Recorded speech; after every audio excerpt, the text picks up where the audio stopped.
Buenas tardes, soy Celeste López, soy médica fisiatra.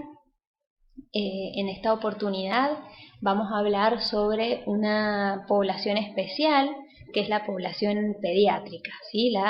La rehabilitación en la población pediátrica. Bien, espero que estén pasando bien este feriado. Bueno, ¿cuándo el fisiatra va a entrar en contacto con un niño? Cuando nosotros tengamos el antecedente de que este niño haya sido expuesto a alguna situación, a alguna anoxa que pueda haberle generado un daño. Entonces, si el niño se expuso a una anoxa, tiene riesgo de tener o de padecer alguna alteración que la vamos a evidenciar como un trastorno en su neurodesarrollo.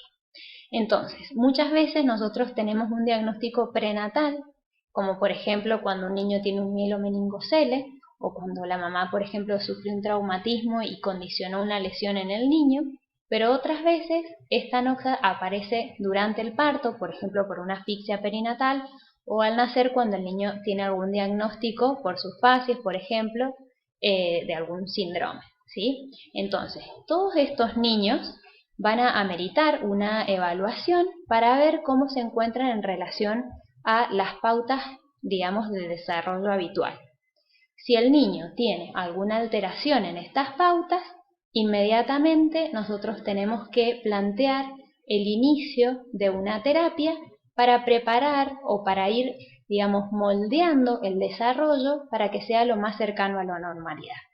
Aparecen estos términos como es la primera infancia, que es esta etapa de una ventana de oportunidad para poder ir haciendo todas las intervenciones que van a determinar que el niño tenga unas adecuadas bases de aprendizaje para que en su vida futura se desarrolle de la manera mejor posible, ¿sí? Siempre nosotros hacemos una evaluación pensando en lo normal y vemos cómo podemos intervenir para que esta condición se acerque a la normalidad, ¿sí? Bueno, como digo, la primera infancia es una etapa crucial, es donde ocurre esta ventana de oportunidad, ¿sí? Entonces, por eso, porque el cerebro es muy plástico, es importante que todas las intervenciones se hagan tempranamente. Bien, entonces nosotros si hablamos de discapacidad en los niños tenemos distintas causas, pero una de las principales es la biológica, ¿sí? Como digo, por ejemplo, un niño con mielomeningocele, un niño que sufrió una asfixia perinatal, o sea, a nivel de subestructuras tiene ya una alteración. Pero no tenemos que olvidar de que hay otras causas, como por ejemplo que son las socioambientales, que también pueden condicionar discapacidad. Por ejemplo, un niño con desnutrición, un niño expuesto a tóxicos, ¿sí? También hay que tenerlas en cuenta. Puede ocurrir, digamos, cuando uno piensa en discapacidad, puede ocurrir, digamos, el compromiso a nivel de distintos factores, como por ejemplo, a nivel, esto que estamos hablando, a nivel estructural o funcional, a nivel de la limitación de la actividad o de la restricción de la participación, que es lo que venimos hablando, ¿sí? Entonces, el ejemplo que puse acá en el Power es un niño que nació con una alteración a nivel de su ojo, ¿sí? Como por ejemplo una catarata, le va a condicionar dificultades para recibir los estímulos visuales.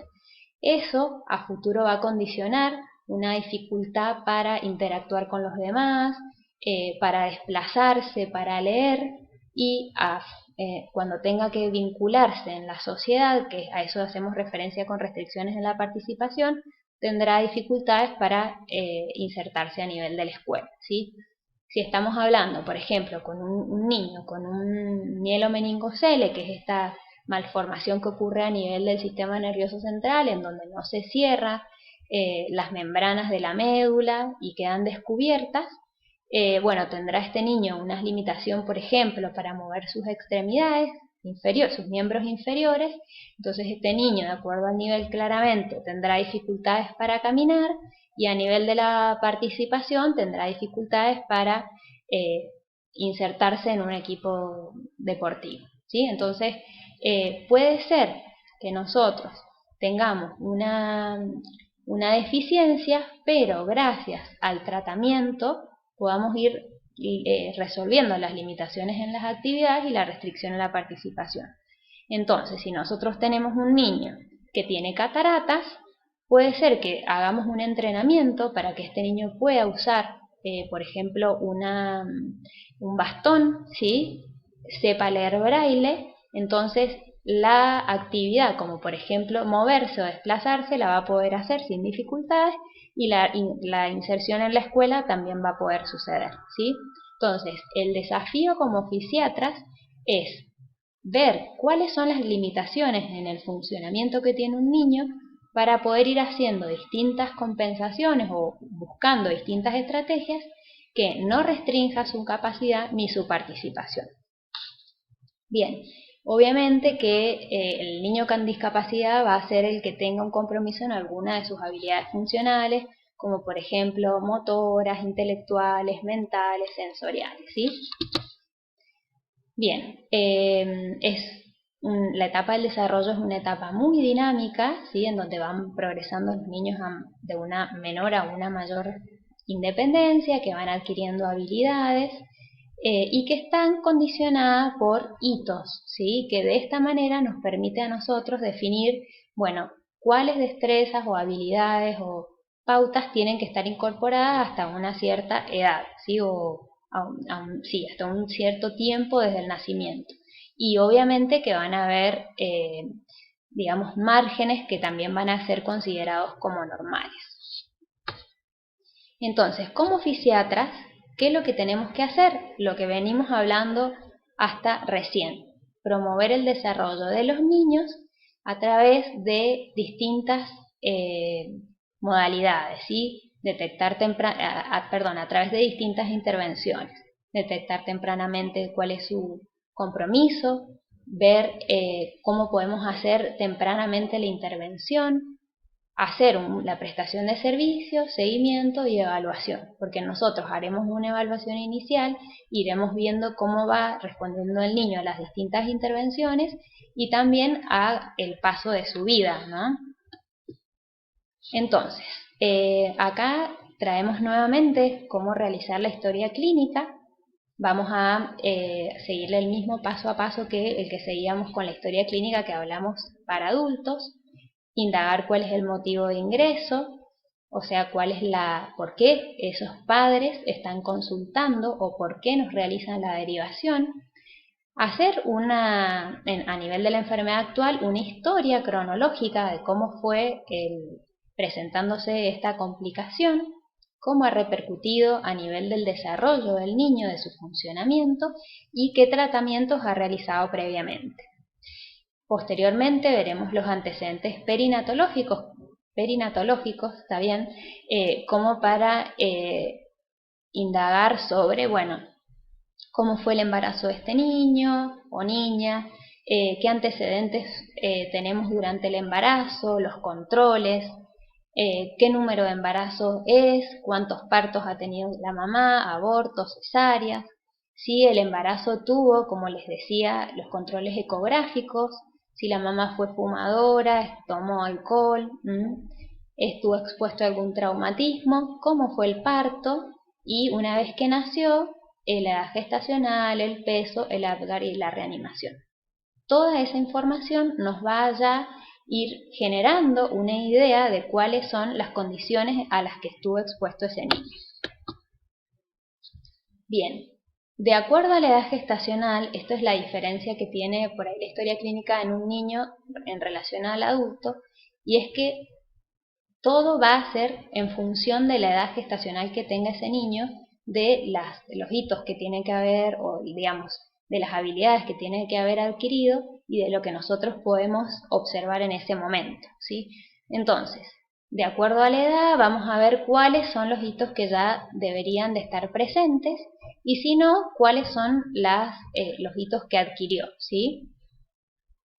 Siempre hablamos de lo motor grueso en general, ¿sí? El sostén cefálico, la sedestación, el gateo y la bipestación y la marcha.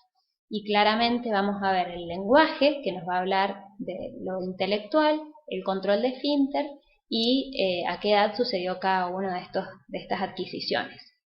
Vamos a ver cómo se desarrollan sus actividades de la vida diaria, el niño si es un niño que puede alimentarse por sí solo, que se viste, que controla esfínteres, que se baña, cómo duerme, a qué juega, todo eso por supuesto adecuado a la edad.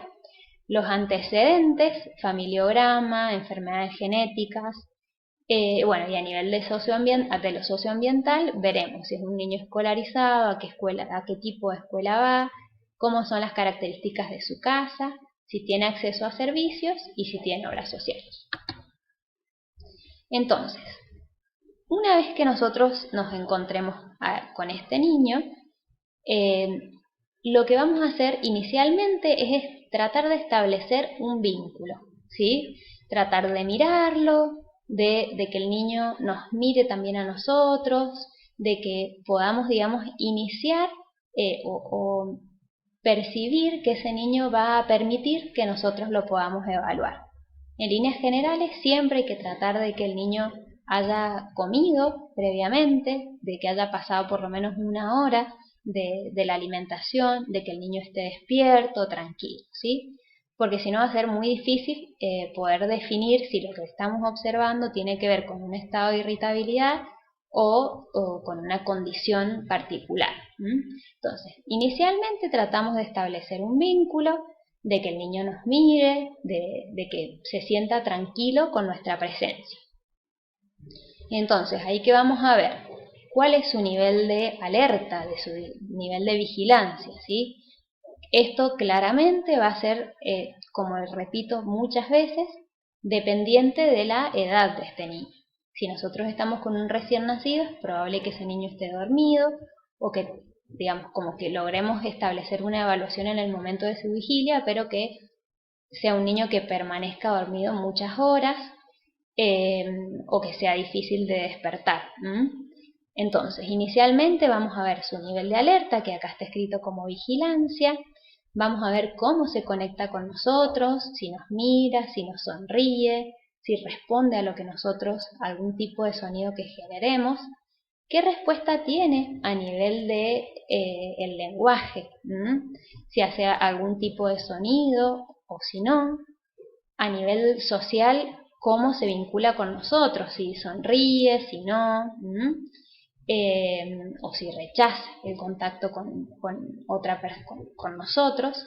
Vamos a ver las praxias. En general, en los niños las praxias las orientamos sobre todo a las praxias orales, que nos van a hablar de la posibilidad de alimentación que tiene, digamos, de la vía de alimentación posible que tiene este niño.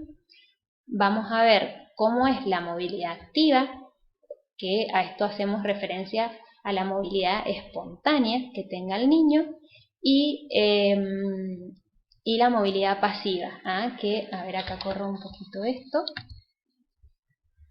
¿sí? Vamos a ver cuál es el tono que tiene a nivel de sus extremidades y la presencia de reflejos.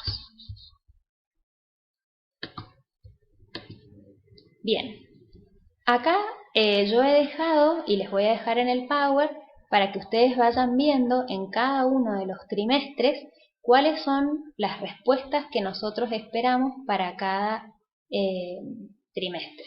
Ay, perdón. ¿Sí? Entonces, en un niño del primer trimestre lo que vamos a buscar es que ya establezca una fijación y un seguimiento visual, que nos sonría cuando nos mire, que logre sostener la cabeza, que reconozca sus manos, que alcance la línea media, que es esto de llevar los dos brazos las dos manos hacia el centro, y que haga unos sonidos guturales. Como importante del primer trimestre es que el niño, la mayoría de las respuestas que va a generar son respuestas reflejas, ¿sí? El reflejo de succión, el reflejo de búsqueda, el grasp de manos, el reflejo tónico nucal asimétrico, todo esto que seguramente lo han visto en pediatría. Entonces, en el primer trimestre el niño solo hace movimientos reflejos. A nivel de la mira porque le llama la atención algo que está enfrente a su campo, agarra porque tiene el grasp de manos, succiona porque algo se apoya en su boca. Todas sus actividades son reflejas. hasta la propia emisión de sonido, ¿sí?